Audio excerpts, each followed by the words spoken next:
Class 10 unit 2 artificial intelligence project cycle. इससे ठीक पहले हमने इंट्रोडक्शन टू एआई ये चैप्टर को हमने 3 यूनिट्स में 3 हिस्सों में डिवाइड करके स्टडी किया है। इस बार हम पढ़ने वाले हैं आर्टिफिशियल इंटेलिजेंस प्रोजेक्ट साइकिल। किसी भी प्रॉब्लम को एआई प्रोजेक्ट साइकिल की हेल्प से सॉल्व करना, ये इस चैप्टर का कंप्लीट जो मेन ऑब्जेक्टिव है।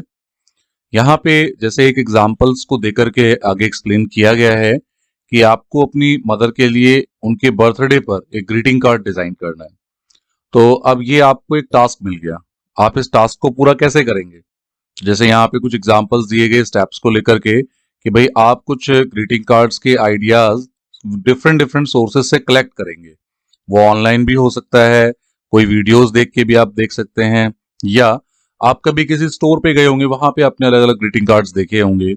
उसके बाद फिर आप कोई एक डिजाइन फाइनलाइज करेंगे और उस कार्ड को बनाना शुरू करेंगे। कुछ सामान आपके पास होगा, कुछ नहीं होगा। जो नहीं होगा वो आप अरेंज करेंगे। उसके बाद में जब आपके पास में सारा सामान अवेलेबल हो जाएगा और आपने जो डिजाइन अपने माइंड में सोचा हुआ है, फिर आप उसके थ्रू उस कार्ड को बनाएंगे। कई बार तो ऐसा होगा कि वो कार्ड बिल्कुल परफेक्ट बनेगा, और कई बार ऐसा होगा कि वो कार्ड बिल्कुल आपके डिजायर के अकॉर्डिंग नहीं बन पाएगा। जैसा आपने सोचा था वैसा वो आउटपुट नहीं दे पाएगा, तो फिर क्या करेंगे, उसे डिस्कार्ड करेंगे, बेकार करेंगे, फिर एक नया कार्ड डिजाइन करेंगे। और इस पूरे प्रोसेस में फिर जब फाइनलाइज आपका कार्ड प्रिपेयर हो जाएगा, फिर वो आपको अपनी मदर को गिफ्ट करता है।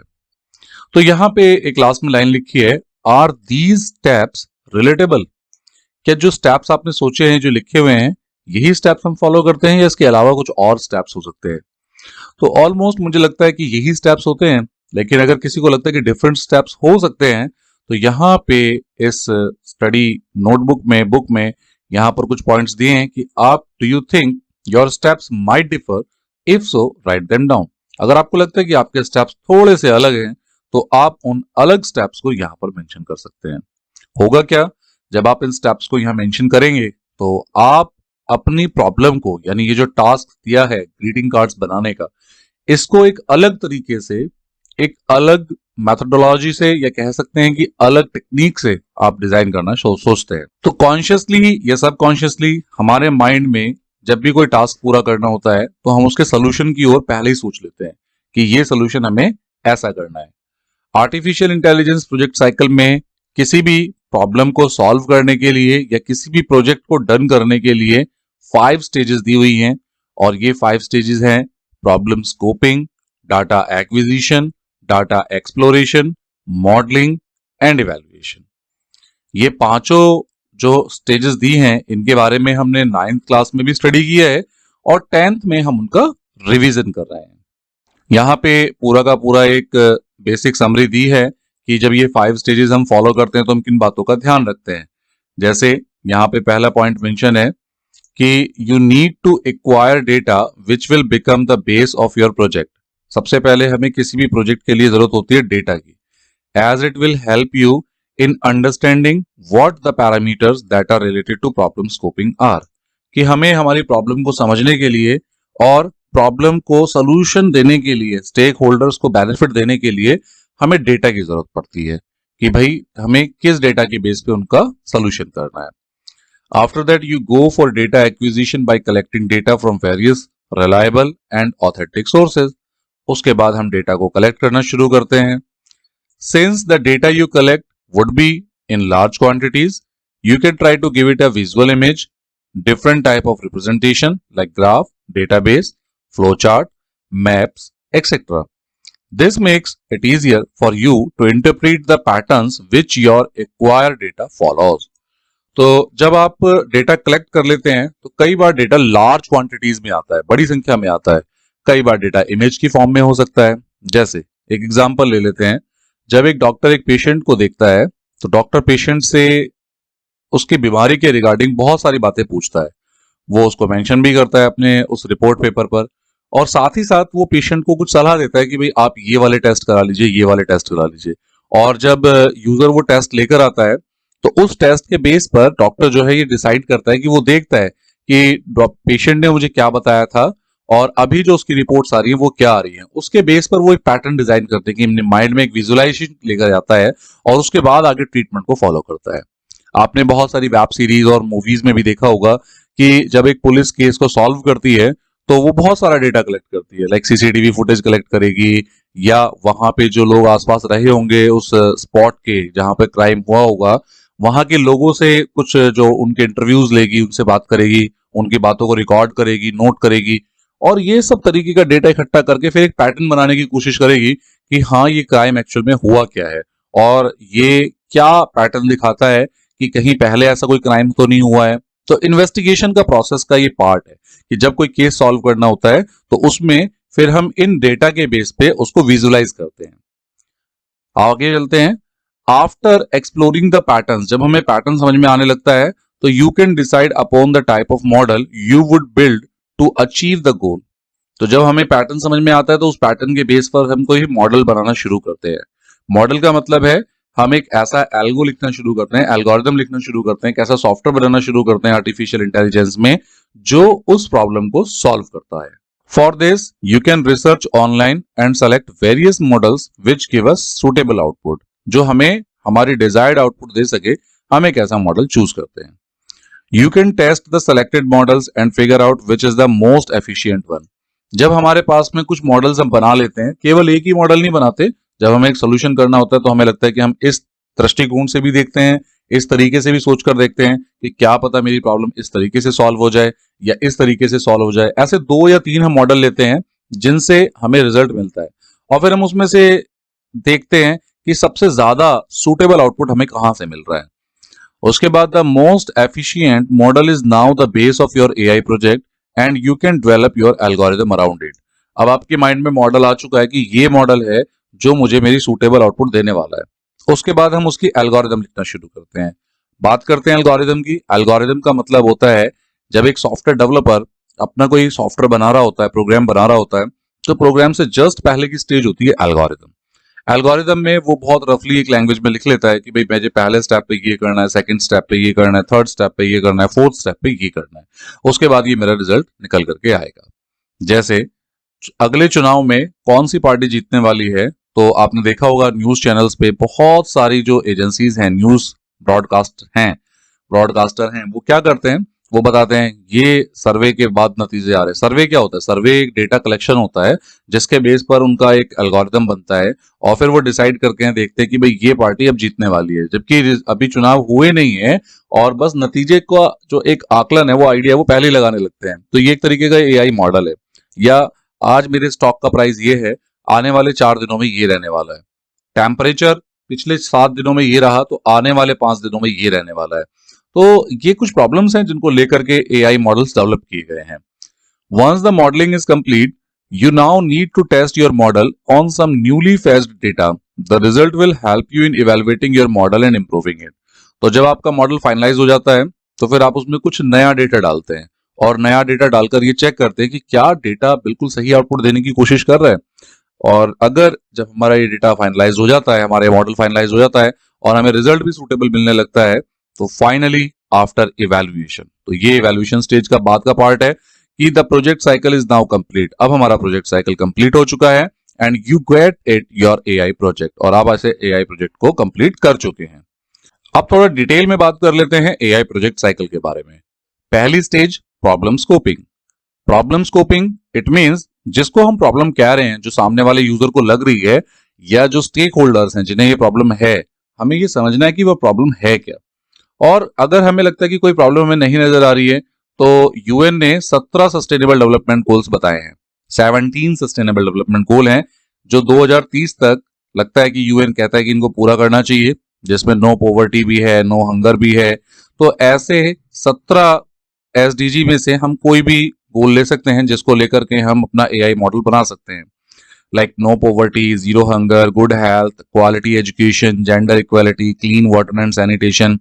इनमें से कोई भी हम एक प्रॉब्लम चूज कर सकते हैं और उस प्रॉब्लम को सॉल्व कर सकते हैं एआई प्रोजेक्ट साइकिल के थ्रू। अब ये डिपेंड करता है कि आप इनमें से कौन सी प्रॉब्लम चूज करते हैं, या आपको लगता है इससे अलग हट करके भी कोई प्रॉब्लम है जो आपके नियर बाई मोहल्ले में है, आपकी कॉलोनी में है, आपके एनक्लेव में है, या आपकी सिटी में है। आपको लगता है कि आप पूरी सिटी के लिए कुछ ऐसा सोच सकते हैं कि भाई मैं इस प्रॉब्लम को ऐसे सॉल्व करूंगा। जैसे बहुत ज्यादा गंदगी रहती है आपके आसपास, या कूड़ा घर जहां पर है वहां पे बहुत ज्यादा प्रॉब्लम रहती है, तो आप सोच सकते हैं कि कूड़े को फिल्टर करने के लिए या कूड़े का डिकम्पोज करने के लिए हम क्या बना सकते हैं।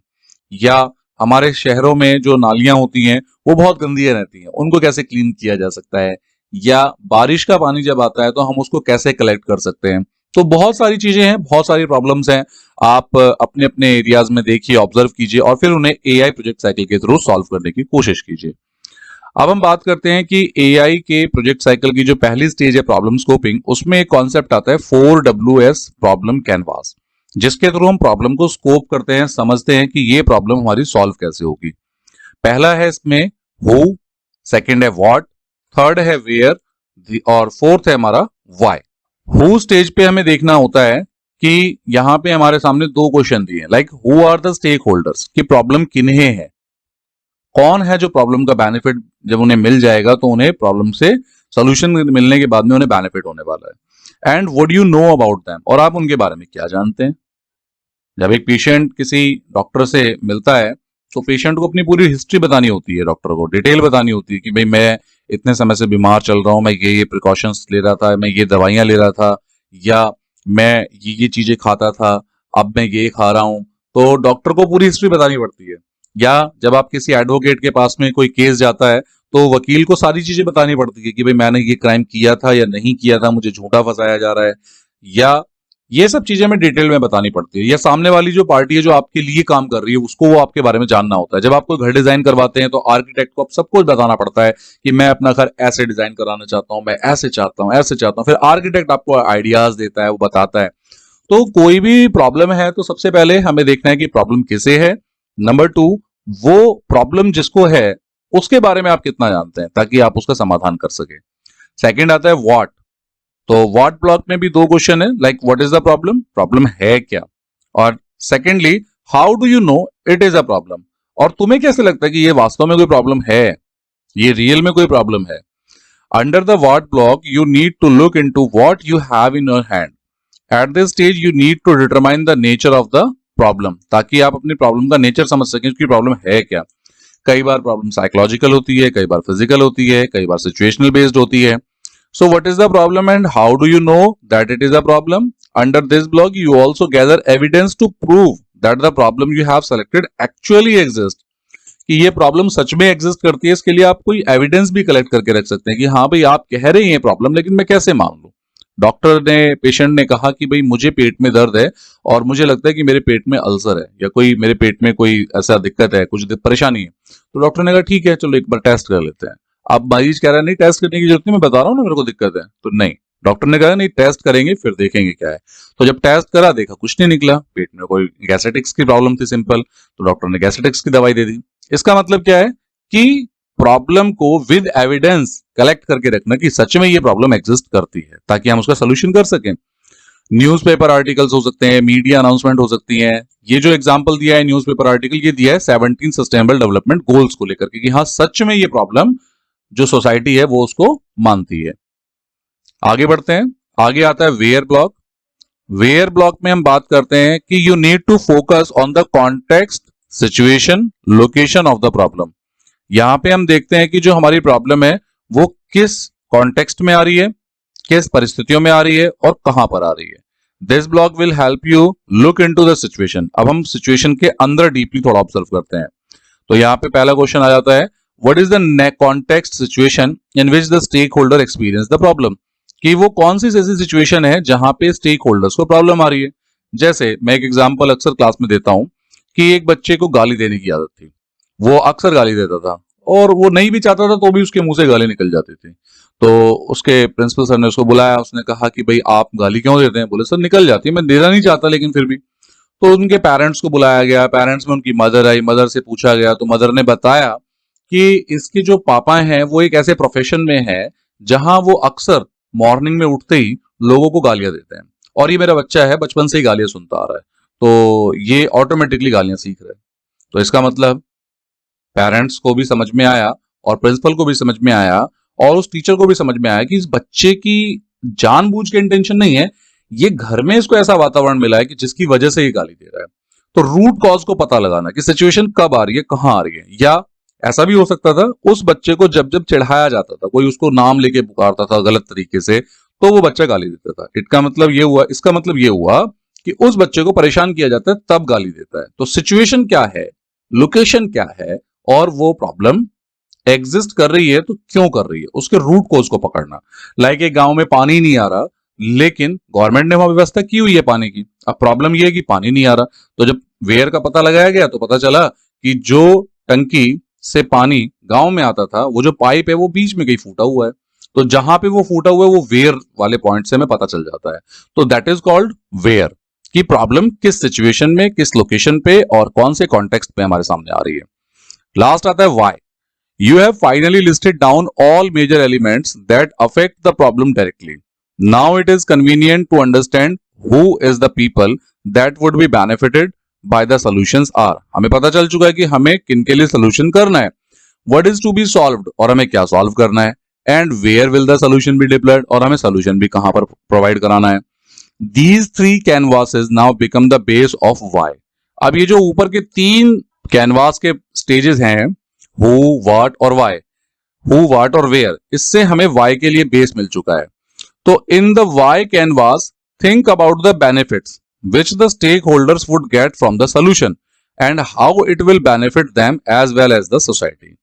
तो सबसे पहले हमें क्या सोचना है, what would be the key value to the stakeholders, कि stakeholders को क्या क्या बेनिफिट मिलेंगे जब ये प्रॉब्लम सॉल्व हो जाएगी। और दूसरा, क्या उनकी सिचुएशन में भी इससे कोई सुधार होगा, कहीं ऐसा तो नहीं कि टेम्परेरी हमने सोल्यूशन दे दिया और सोल्यूशन देने के बाद में उन्होंने थोड़े समय के लिए लाभ लिया, उसके बाद फिर वही प्रॉब्लम आ गई। तो हमें उसकी सिचुएशन को भी समझना है कि उसकी जो सिचुएशन है, उसकी जो परिस्थितियां हैं, वो सच में परिवर्तनशील हो रही है नहीं हो रही है, उसमें इंप्रूवमेंट आएगा नहीं आएगा। लाइक एक स्कूल के अंदर एजुकेशन सिस्टम बहुत खराब है।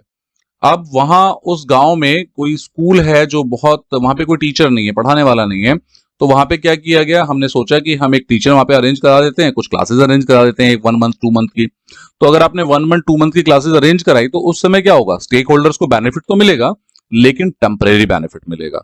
वहां की जो सिचुएशन है वो इंप्रूव नहीं होगी। सिचुएशन इंप्रूव करनी है तो क्या करना पड़ेगा, या तो आपको गांव के बच्चों को ऐसे स्कूल तक पहुंचाना पड़ेगा जहां वो डेली एजुकेशन ले सके, या उस गांव में कोई ऐसा सेंटर खोलना पड़ेगा जहां पे टीचर डेली जाके पढ़ा सके।